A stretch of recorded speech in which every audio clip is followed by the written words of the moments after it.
Baik pemirsa, kita akan lanjutkan pembahasan kita malam hari ini. Bang Silvester, ini tidak hanya laporan dari Pak Jokowi, tapi kemudian ada laporan-laporan lain yang sama begitu kan? Pencemaran nama baik, fitnah, penghasutan, dan yang lain-lain. Nampaknya ini juga belum menemukan akhirnya begitu. Proses klarifikasi juga terus dilakukan oleh polisi. Bang Silvester melihatnya seperti apa dari pihak Pak Jokowi? Semuanya kan ini baru tahap penyelidikan ya.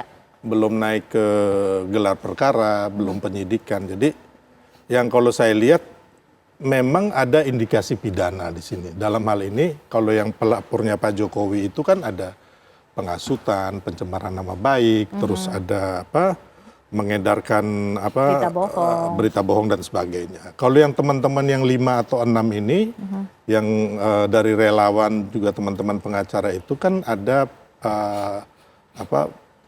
penghasutan, terus membuat keonaran nantinya. Nanti kita lihat. Makanya ini kan baru tahap penyelidikan, ya saya pikir juga nggak perlu takut sampai harus ke Komnas HAM, wajar-wajar saja, atau melapor ke PBB.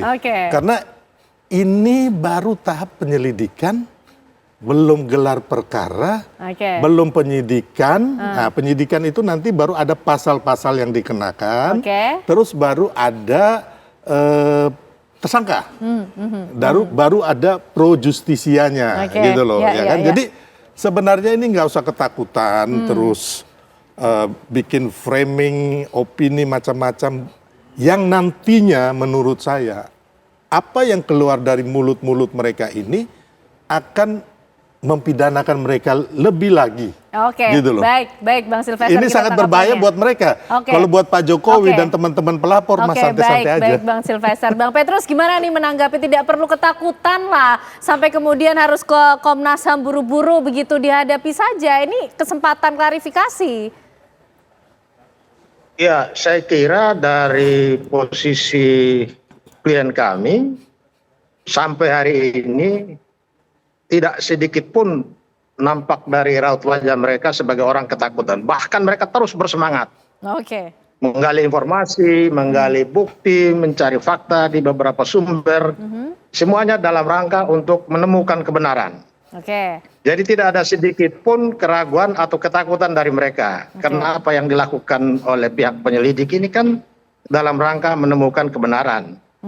Dan kebenaran itu juga antara lain diharapkan dari para klien kami yang kemarin diundang untuk didengar keterangannya sebagai saksi dalam tahapan klarifikasi. Jadi tidak ada masalah. Jadi meskipun laporannya juga bertambah juga tidak takut ya Bang Petrus ya? Masih tetap kemudian ingin membuktikan. Itu semua ya, mereka ini kan juga seperti Mas Roy, Dr. Ismon, mereka udah biasa kok untuk bahkan mereka sering juga jadi ahli untuk perkara-perkara yang lain. Jadi tidak ada hal-hal baru atau hal-hal yang sifatnya menakutkan buat mereka. Baik bahwa Bang mereka Petrus kemudian ke Komnas HAM itu kan bagian dari hak mereka untuk menyampaikan sesuatu kepada Komnas HAM, bukan karena takut. Meskipun tapi begitu karena tetap memenuhi perilaku penegak hukum. Baik, karena tetap memenuhi panggilan klarifikasi ya Bang Petrus. Dan tetap memenuhi panggilan klarifikasi dari Polda Metro Jaya. Tetap tidak akan mundur. Tidak akan mundur. Pak Arianto, karena tidak akan mundur tapi laporan kemudian bertambah, kasus ini dibuka kembali. Ini sifatnya klarifikasi seperti apa dan kenapa penanganannya kemudian jadi satu, Pak Arianto? Ya, sejak dari awal saya sudah menyampaikan, ini pokok masalahnya adalah hanya 2 laporan polisi yang saling bertentangan. Yang satu menuduh ini ijazahnya ini palsu, yang satu ini menuduh bahwa saya asli, tetapi kemudian itu tuduhannya entah mencemarkan nama, menfitnah, memprovokasi, menghasut, ujaran kebencian. Itu tindak pidana yang kira-kira dimunculkan daripada mereka menuduh ijazah itu palsu, gitu kan. Nah, kemudian sekarang yang ditangani Metro itu sebetulnya simpel saja itu. Metro itu akan menampung semua laporan, Mbak. Laporan-laporan itu kan sifatnya kan pemberitahuan informasi. Itu namanya pengumpulan barang bukti dan saksi dari pelaporan itu memungkinkan.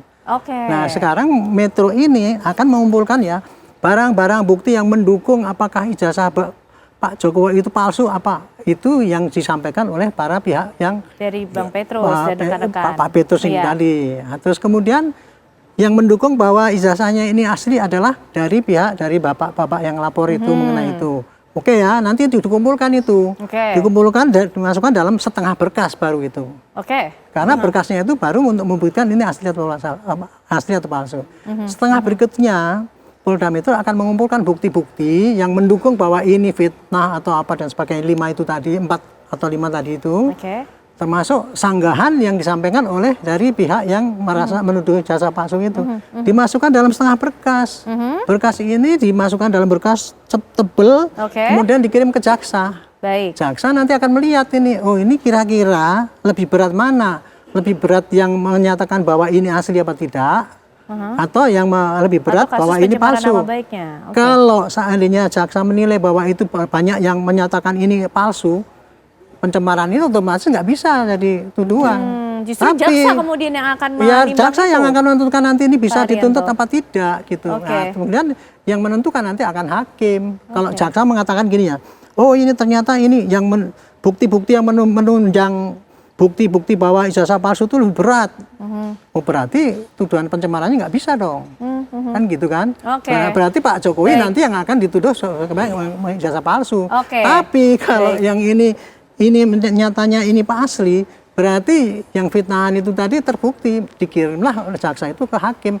Hakim itu yang nanti akan meriksa di persidangan. Disitulah terbuka apakah hakim itu betul-betul jujur apa tidak, ya ini berat sindingannya itulah baru putuskan. Berarti pengumpulan laporan, klarifikasi itu adalah langkah yang dilakukan Polda Metro Jaya untuk mengumpulkan bukti-bukti dari kasus itu, Pak Arianto? Seharusnya langkah dilakukan oleh Polda penyidik ya itu, karena kan mau melihat terangnya perkara. Pengumpulan barang bukti aja tujuannya. Jadi masih ada potensi penetapan tersangka dari 2 kasus yang saat ini bergulir di Polda Metro Jaya. Baik. Tambah. Karena kemudian dari pihak Jokowi nih, Bang Sylvester yang kemudian menambah juga laporan-laporan Petrus gitu. lagi ya. Silakan. Boleh. Bapak Petrus. Ya. Nah, mungkin saya nanya, ini kan ada berita di media mengatakan Petrus Celestinus demi kepastian hukum proses penyelidikan pengaduan Jokowi harus dihentikan. Pertama ini, terus yang kedua ada lagi berita Abraham Samad minta Jokowi cabut laporan terkait tudingan ijazah palsu. Jadi ini permintaan dari Bapak dan Pak Abraham Samad ini. Jadi tolong dijawab dulu ini. Seperti apa Bang Petrus? Kalau saya jawab apa yang saya katakan. Ya. Jadi dalam pandangan saya setelah saya mempelajari mendalami permasalahan ini, saya lihat posisi Roy Suryo, Dr. Rismon Sianipar, Dr. Tifa dan kawan-kawan itu sebetulnya apa yang mereka lakukan itu adalah demi kepentingan umum. Kenapa demi kepentingan umum? Karena hampir selama 2 tahun ini perdebatan di masyarakat soal apakah ijazah Jokowi ini asli atau palsu tidak terjawab. Dan dalam kapasitas mereka sebagai ahli dengan kapasitas masing-masing, mereka melakukan penelitian dan mereka simpulkan, dan kesimpulan mereka itu menjawab salah satu pertanyaan dari masyarakat, palsu atau asli. Baik, Bang Petrus. Mereka berada pada posisi menyimpulkan itu palsu. Jadi masing-masing pihak juga punya hak. Jadi masing-masing pihak juga punya hak. Kemudian yang satu tim hukum Jokowi juga bisa mendesak Polda Metro Jaya untuk bisa menuntaskan laporan Jokowi. Bang Petrus dan juga rekan-rekan juga punya hak. Tapi begini Bang Sylvester, karena inti pembahasan kita adalah laporan-laporan lain yang kemudian sekarang ada di Polda Metro Jaya ini terus bertambah. Dasarnya apa kemudian laporan itu terus ditambah? Gini, dasarnya orang, ya kan. Jadi gini, kita menuduh, ya kan, orang mempunyai ijazah palsu, tapi belum pernah dibuktikan di pengadilan bahwa ini palsu atau tidak, ya kan, kita akan dijerat pidana sendiri balik. Makanya saya juga bertanya ke Bapak Petrus, yang mereka penyelidikan nih, yang diselidiki ini apa? Apakah mereka sudah menyelidiki ini yang katanya ijazah palsu atau ijazah yang asli? Atau mereka hanya menyelidiki fotokopian daripada foto-foto yang ada di media sosial. Gitu loh. Ya kan, kayak saya punya uang palsu, ya kan, belum ditangkap uang palsu. Baik. Bang Petrus ditahan sebentar. Gimana Bang Sylvester, singkat? Jadi penyelidikan ini atas hal yang apa? Gitu loh. Ya kan, fakta-faktanya, barang buktinya itu mana yang diselidiki gitu loh. Oke, baik. Ditahan Karena sampai mereka situ, tidak Profesor. memegang ijazah yang palsu atau baik. asli. Bang Petrus Jadi mungkin bisa menjawab. Apa yang menjadi pertanyaan Bung Silvester itu tentu akan mereka jawab ketika mereka dipanggil oleh penyelidik atau penyidik. Oke, ya. Karena mereka sebetulnya sudah lama, terutama terkait dengan laporan di Barreskrim. Ya, terkait dengan laporan di Barreskrim itu mereka berharap penyelidik Barreskrim memanggil mereka untuk mereka menjelaskan apa berdasarkan kapasitas mereka dengan keahlian masing-masing. Tetapi ternyata karena Barreskrim tidak memanggil bahkan menghentikan penyelidikan, maka apa yang ditanyakan oleh Bung Silvester tadi akan mereka jawab manakala penyelidik menanyakan soal itu. Apalagi sekarang bergulir di Polda Metro Jaya, kesempatan ini akan digunakan Bang Petrus? Betul.